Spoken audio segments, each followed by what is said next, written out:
ప్రభు నామములో అందరికీ వందనాలు. ప్రేమైన వాళ్ళారా, ప్రభువైన యేసుక్రీస్తు నామములో మరొకసారి ఈ దినం కూడా మరి ఈ యొక్క వీడియో వర్తమానం కొరకై మిమ్మల్ని అందరినీ కూడా ప్రేమతో ఆహ్వానిస్తుంటున్నాను. మనం దేవుని వాక్య భాగంలో నుంచి మరి ఒక వచనాన్ని చదువుకొని దాన్ని ధ్యానించుకుందాం. ఈ దినం కొరకైన మన యొక్క వాక్య భాగం లూకాసు వార్త 21వ అధ్యాయం 8వ వచనం అండి. లూకాసు వార్త 21వ అధ్యాయం 8వ వచనం చదువుతాను. ఆయన, మీరు మోసపోకుండా చూచుకునండి, అనేకులు నా పేరిట వచ్చి నేనే అని కాలం సమీపించినని చెప్పుదురు, మీరు వారి వెంబడి పోకూడదు. మీరు మోసపోకుండా చూచుకునండి. ఇక్కడ యేసుక్రీస్తు ప్రభు ఏం చెప్తుంటున్నాడంటే, మోసపోవుట అనేటువంటిది మనం ఆత్మీయంగా మోసపోవుట, మోసగించుట అనేటువంటి అర్థం ఏంటంటే, ఉన్నది లేనట్లు, లేనిది ఉన్నట్లు చెప్పేదాన్ని మనం మోసం అంటాం కదా. లేనిది ఉన్నట్లు కల్పించి చెప్తారు చూడు, నా మోసపోయిన పాట, నమ్మి మోసపోయినాను అంటాం కదా. కాబట్టి ఇటువంటి మోసం అనేటువంటి స్పిరిచువల్, ఆత్మీయమైనటువంటి మోసంలో మీరు పడిపోకుండా ఉండు అంటాడు. ఆత్మీయమైన మోసం ఎట్లాగంటే, కొన్నిసార్లు ఈ మనల్ని మనమే మోసగించుకుంటే వాళ్ళం ఉంటున్నాం. ఎట్లా అంటాడంటే, మరి చూడండి, గలతీయులకు రాసిన పత్రికలో ఏముంటుందంటే 6వ అధ్యాయం 3వ వచనంలో ఒక మాట చెప్తాడు చూడండి. ఎవడైనను ఒట్టివాడై ఉండి తాను ఎన్నికైన వాడని ఎంచుకునే ఎడల తను తానే మోసపరుచుకును. కాబట్టి ప్రియమైన వాళ్ళారా, ఈ కార్యం మనం బాగా ఆలోచించాలి. ఎవడైనను ఒట్టివాడై ఉండి తాను ఎన్నికైన వాడనని ఎంచుకునే ఎడల తను తాను మోసపరుచుకున్నాడు. కాబట్టి మనలో మరి ఏ విధమైనటువంటి అర్హత కానీ అటువంటి కార్యం ఏ విషయానికైనా కూడా లేనప్పుడు కూడాను, నాకు తగును, నేను దానికి తగి ఉంటున్నాను, నాకు అన్నీ తెలుసు అనేటువంటి మరి తప్పుడు భావనతో మనం ఉండేటప్పుడు మనం ఏం చేస్తున్నాము, ఇతరులు మోసగించేది కాదు కానీ మనల్ని మనమే మోసగించుకుంటున్నాం. Self deception. అందుకొరకే ప్రతివాడు తాను చేయు పనిని బట్టి పరీక్షించి చూసుకునేవారును. కాబట్టి మనం చేసే పనిని బట్టి పరీక్షించి చూసుకోవాలి. అది చాలా ప్రాముఖ్యమైనది. మనల్ని మనమే పరీక్షించి చూసుకున్నప్పుడు మనం ఎట్లా ఉంటున్నాము ఆత్మీయంగా, మరి ఎట్లా ఉంటున్నాము, మన యొక్క జీవితం ఎట్లా ఉంటుంది, మన బ్రతుకు ఎట్లా ఉంటుంది అనేటువంటి కార్యాన్ని మరి మనమే పరీక్షించి చూసుకోవాలి. అప్పుడు ఇతరులు బట్టి కాక తన్ను బట్టి తనకు అతిశయం కాదు. కాబట్టి ఎప్పుడైతే మనం పరీక్షించి చూసుకుంటామో అప్పుడు మరి ఇతరులు చెప్పే దాని గురించి కాకుండా మన విషయమై మన కార్యం యథార్థంగా ఉండమంటాం. కాబట్టి ఈ కార్యాన్ని మనం బాగా కాబట్టి ఇట్లా ఏమంటున్నాడంటే, ప్రతివాడు తన బరువును తానే భరించుకునే వాళ్ళు కదా అంటాడు అనమాట. అట్లాగా కాబట్టి ఇక్కడ భావం యొక్క ఉద్దేశం ఏంటంటే, మనలను మనం పరీక్షించుకుంటా. సెల్ఫ్ ఎగ్జామినేషన్ అనేటువంటిది చాలా ప్రాముఖ్యం. ప్రతి మనుషునికి కూడా ప్రతి దినము కూడా నేను ఏం చేస్తుంటున్నాను, నేను ఏమైంటున్నాను, ఏం చేస్తుంటున్నాను అనేటువంటి యొక్క మరి తను తాను విమర్శించుకునుట అనేటువంటి అప్పుడు మనం ఏమని తెలుస్తుంది. అట్లా లేకుండా అన్నీ బాగుండాలి, నేను అన్నిట్లో బాగుండానులే అనేటువంటి కార్యములు అయితే నువ్వు మోసం చేసుకుంటున్నావు, నిన్ను నీవే మోసం చేసుకుంటున్నావు అని చెప్తున్నావు దేవుని వాక్యం.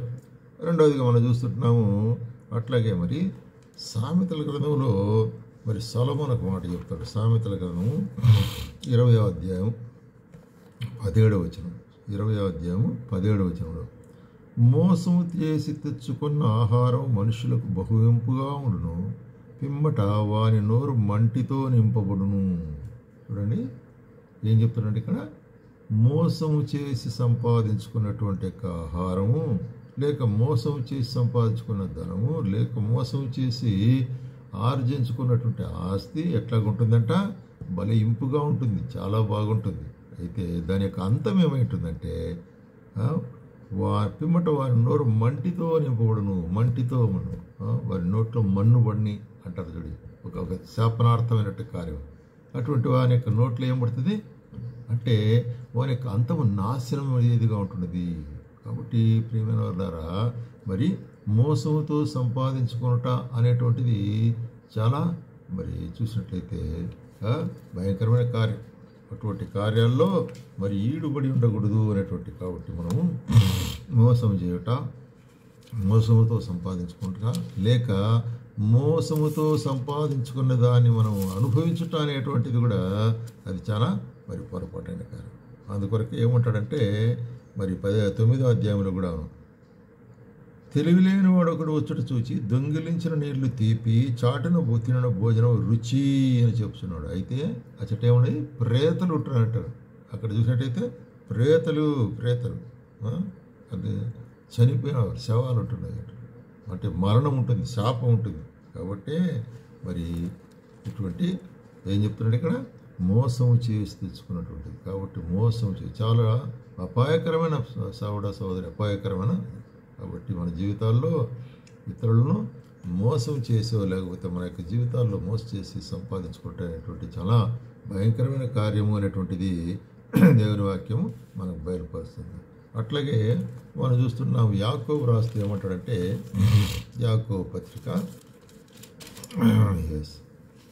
పత్రిక 3వ అధ్యాయము 1-2 వచనాలు మనం గమనించినట్లయితే,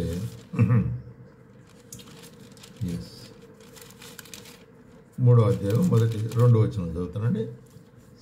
నా సహోదరులారా, బోధకులమైన మనము మరి కఠినమైన తీర్పు పొందదమని తెలుసుకొని మీలో అనేకులు బోధకులు కాకుండుడి. అనేక విషయముల్లో మనం అందరము తప్పిపోతున్నాము. ఎవడైనను మాట యందు తప్పని ఎడల అటివాడు లోపం లేనివాడై ఉంటాడు. కాబట్టి ఇక్కడ చెప్పేది ఏంటంటే, బోధకులమైన మనం కఠినమైన తీర్పు. కాబట్టి బోధిస్తుంటున్నావే, దేవుని వాక్యం బోధించేటువంటి వాడు జాగ్రత్త అంటాడు. ఎందుకంటే జాగ్రత్తగా ఉండాలి. కఠినమైన తీర్పు పొందుతాం ఏంటంటే, మరి బోధకులమైండి ఏదైతే బోధిస్తామో దాన్ని చేయకుండా ఉంటారు. కాబట్టి అది చూసినట్లయితే మనం తప్పిపోయే వాళ్ళం ఉంటున్నాము అంటున్నాడు. అంటే మనం మోసగించబడే వాళ్ళం ఉంటున్నాము.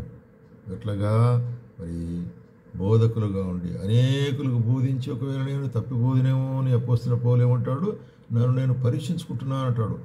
కాబట్టి ఈ మోసం నుంచి కూడా మనం అనేక సార్లు అనేకులకు బోధించి నేను పర్వాలేదు, నేను అందరికంటే బాగుంటున్నాను అనేటువంటి కథండి భావనలో మనం ఉన్నట్లయితే అది కూడా పొరపాటే. ఎందుకంటే అనేకులకు బోధించి అపోస్తలుడైన పౌలు చెప్తుంటున్నాడు, అనేకులకు బోధించిన తర్వాత నేనేం చేస్తున్నాను, నన్ను నేను పరీక్షించుకుంటున్నాను అంటున్నాడు. ఒకవేళ నేను ఆ విధంగా నడుచుకోలేదేమో అని నా శరీరమును నేను శిక్షించుకుంటున్నా అంటున్నాడు. చూసారా? కాబట్టి ఆత్మీయ కార్యములకు విరోధముగా ప్రవర్తించేది శరీర కార్యం. కాబట్టి శరీరాన్ని మనము మనకు ఆధీనంలో ఉంచుకున్నట్లయితే, మనస్సును మనము ఆధీనంలో ఉంచుకున్నట్లయితే, మన యొక్క మరి నడవడికలు మనము దేవుని వాక్య ప్రకారం మనం ఆధీనంలో ఉంచుకున్నట్లయితే అప్పుడు మనం మోసపరచబడకుండా ఉంటాము. అట్లా లేకుంటే మనము ఇతరులకు బోధించి మనం మోసపోయే వాళ్ళం ఉంటాము. ఇది కూడా ఒక కార్యం మనం మన జీవితాల్లో గమనించవలసిన కార్యం. కాబట్టి మనం పరీక్షించుకోవాలి. తర్వాత అదే యాకోబు పత్రిక 1వ అధ్యాయము మరి 22-23 వచనాలు ఏం చెప్తున్నాడు ఇక్కడ, ఎవడైనను వాక్యము వినువాడయుండి దాని ప్రకారం ప్రవర్తింపని వాడైతే వాడు అద్దములో తన సహజంభం చూసుకున్న మనుషుని పోలినాడు. వాడు తను చూచుకొని అవలికి పోయి తానెట్టివాడు వెంటనే మర్చిపోను కదా. కాబట్టి ఇక్కడ ఇంకొక మాట ఏం చెప్తానంటే, ఎవడైనను మరి వాక్యమును విని దాని ప్రకారము మరి ప్రవర్తించకుండా ఉన్నట్లయితే, మనం ముందుగా ఏం చేసాము, ఎవరైనా బోధకుడై ఉండి దాని ప్రకారం నడుచుకోకపోతే అది కూడా మోసపరచు. అట్లా లేకుంటే మరి ఇక్కడ ఎవడైనా వాక్యం వింటూ దాని ప్రకారం ప్రవర్తించని వాడైతే ఎట్లాగుంటాడంట, అద్దం ముందర నిలబడుకున్నప్పుడు. అంటే ఇక్కడ వాక్యం అనేటువంటిది అద్దం మాదిరిగా ఉంటున్నది. మనము మరి వాక్య సన్నిధానంలో ఉన్నప్పుడు మరి వాక్యాన్ని వింటున్నాము, మనం చూస్తున్నాము, మన నిజమైన ముఖ చిత్రం మనం చూస్తున్నాం. అయితే అక్కడి నుంచి దాటిపోయిన తర్వాత దాన్ని మర్చిపోతాం. అట్లా బ్రతికేటువంటిది అంటే మరి మోసగించబడేటువంటి ఒక అందుకొరికి ఇక్కడ ఏమంటున్నాడంటే, మరి వాడు తను చూసుకుని అవతలికి పోయి తాను ఎట్టువాడో వెంటనే మర్చిపోను అంటున్నాడు. కాబట్టి మీరు వినువారు మాత్రమే ఉండి మిమ్మల్ని మీరు మోసపుచ్చుకొనకూడదు అంటాడు. కాబట్టి వినువారు మాత్రమే ఉండాకండి. ఏం చేయాలి? వినువారు మాత్రం కాక నీవు ఏదైతే వింటున్నావో దాన్ని వెంబడించువాడుగా ఉండాలా. నేను వింటున్నానులే, మరి దేవుని కార్యం గురించి వింటున్నాను, ఆయన యొక్క పరిచయం గురించి వింటున్నాను, ఆయన యొక్క మరి వాక్యం గురించి వింటున్నాను అనేటువంటి కార్యములు మాత్రమే కాకుండా విని విడిచిపెట్టకుండా కదా. కాబట్టి దాన్ని ఏం చేయాలి? మన హృదయంలో స్వీకరించాలి. కాబట్టి మన హృదయంలో దాన్ని ధ్యానించాలి. కాబట్టి ఆ విధంగా ధ్యానించుకొని మనం దాని ప్రకారం నడుచుకున్నామంటే చాలా ప్రాముఖ్యం. నడుచుకుంటా అనేటువంటిది చాలా ప్రాముఖ్యము. కాబట్టి మరి ఇక్కడ దేవుని వాక్యం యాకోబు ఏం బయలుపరుస్తున్నాడంటే, బోధించేవారు మరి మేము అన్నిట్లో బాగుండాములే అనేటువంటి విధంగా మరి మోసపోకూడదు, వారు పరీక్షించుకోవాలి. అట్లాగే వినువారు కూడా ఏం చేయాలా?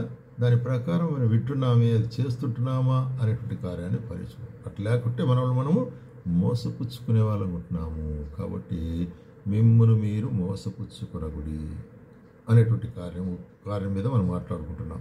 కాబట్టి దేవుని వాక్యంలో మనం మోసపరుచుకుంటా అంటే ఏ ఏరియాస్లో, ఏ కార్యముల్లో మనం మోసపరుచుకుంటా అనేటువంటి సందర్భాలు ఏర్పడుతున్నవి అని చూస్తున్నాం. తర్వాత మనం గమనించినట్లయితే మరి ఎఫెసీయులకు రాసిన పత్రిక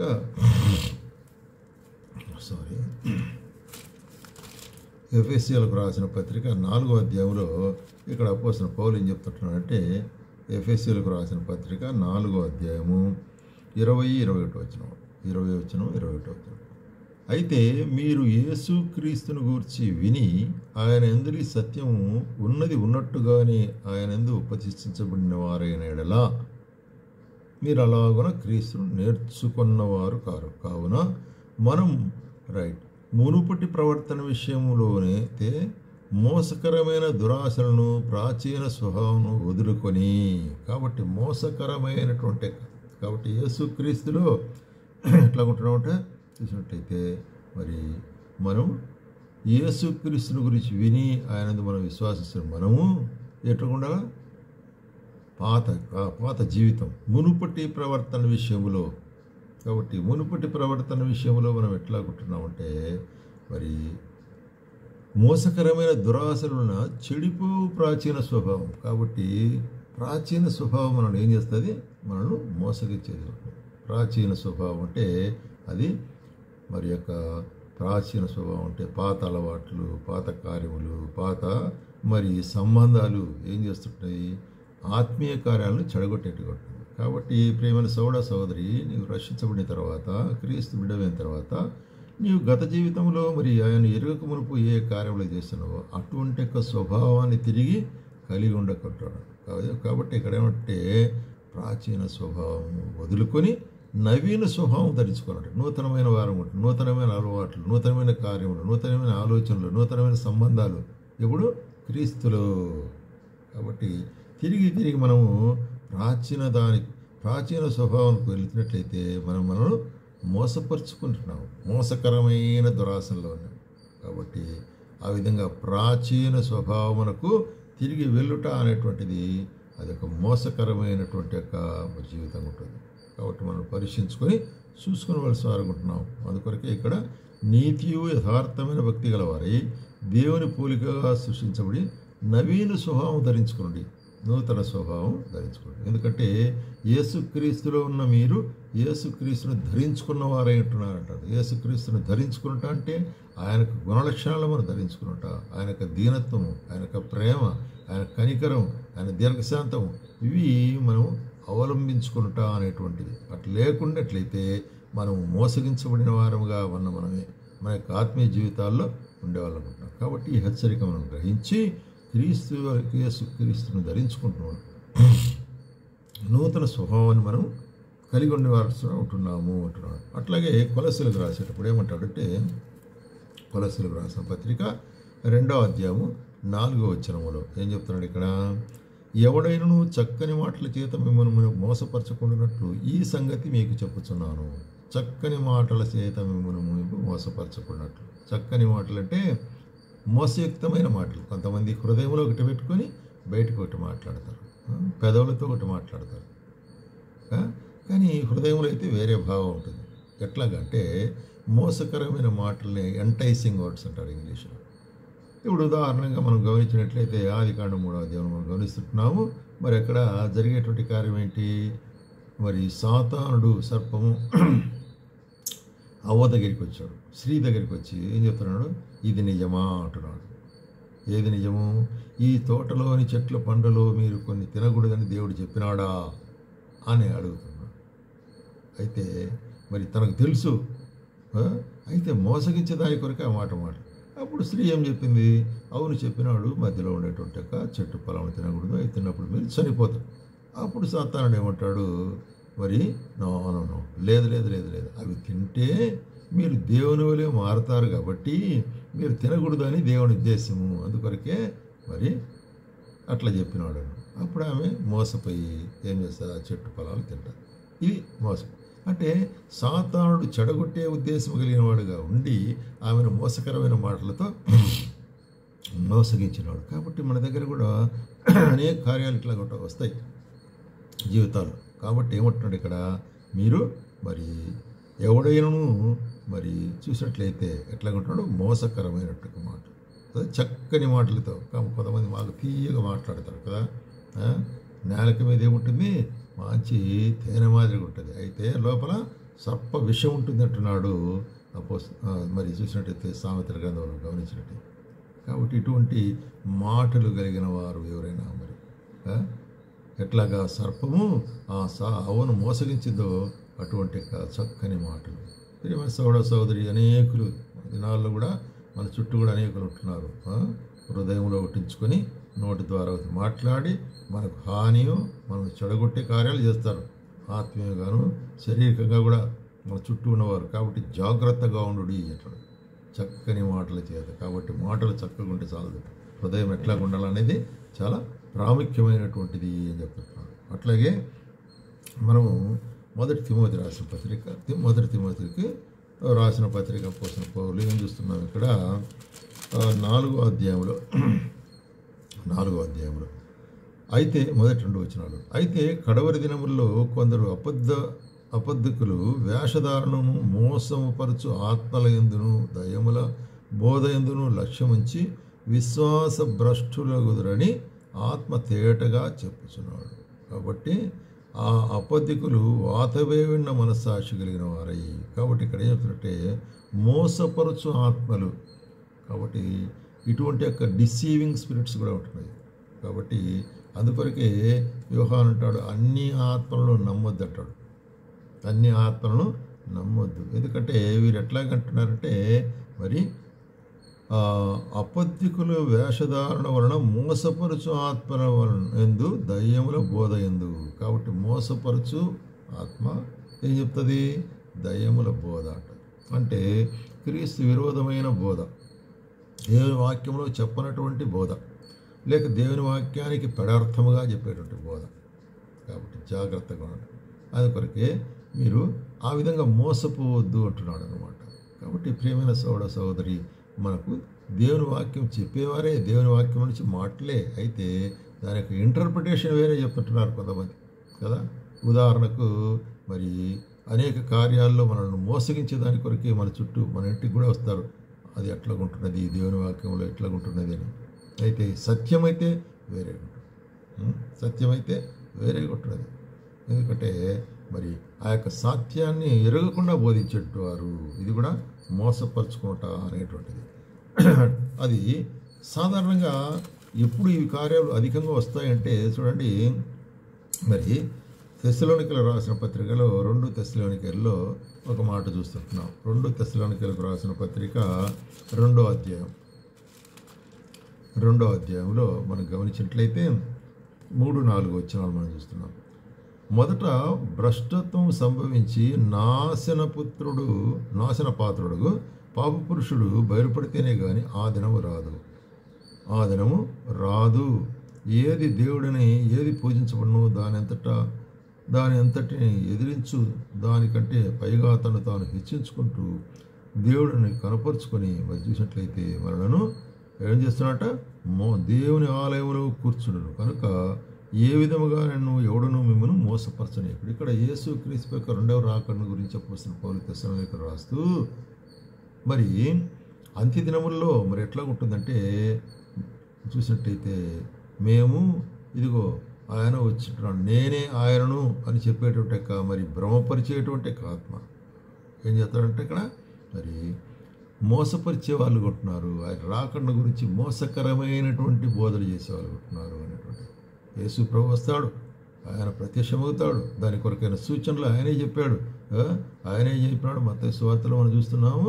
మరి చూసినట్లయితే మరి ఆయన రాకడకు సూచనలు ఏమి అని శిష్యులు అడిగినప్పుడు ఏమంటాడంటే, జనం మీదికి జనము, రాజ్యం మీదికి రాజ్యము, యుద్ధములు, కరువులు, భూకంపములు ఇవన్నీ కూడా అధికముగా జరిగినప్పుడు ఆయన రాకడ సమీపంగా ఉంటున్నది గుర్తుపెట్టు. కాబట్టి ఆ సత్యాన్ని మనం ఎరిగినట్లయితే మనం మోసపడకుండా ఉంటాం. తర్వాత ఇదే 2వ అధ్యాయంలో 10వ వచనంలో ఏమంటున్నాడు, దుర్నీతిని పుట్టించు సమస్త మోసముతోనూ నశించున్న వారిలో సాతాను కనపరచు బలమును అనుసరించి నుండును.